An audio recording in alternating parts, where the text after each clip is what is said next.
So,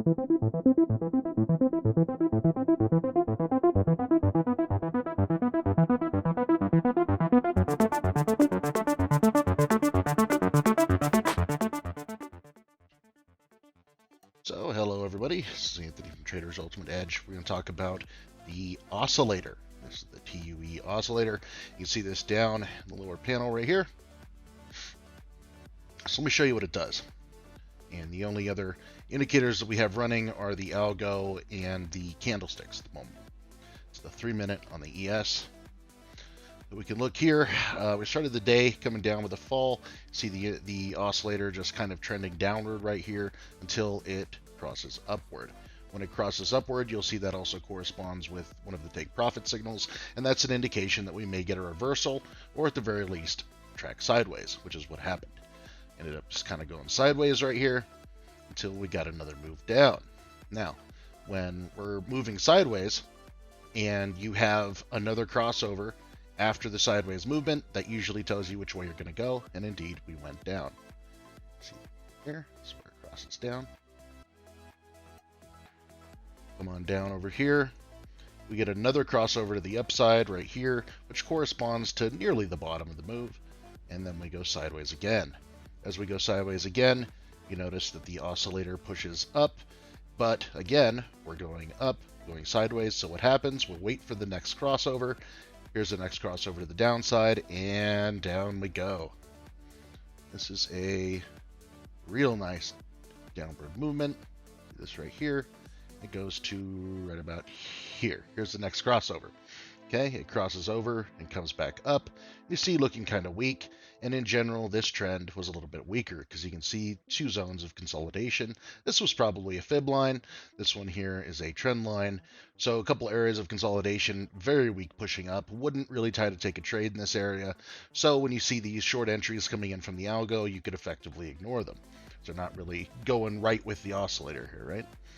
Now down over here, cross over to the downside.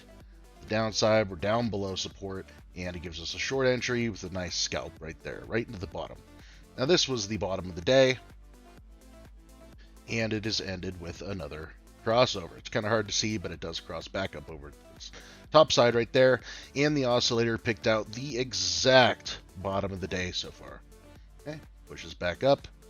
It's back up here to the crossover. Crossover is the exact top of the movement right there. Again, these are Heikin-Ashi candles, but the highs and lows are the actual highs and lows. So that is indeed the top of the movement, and it pushes back down to the next crossover, which is right here, just next to the bottom, pushes up, and yet another crossover, and back down.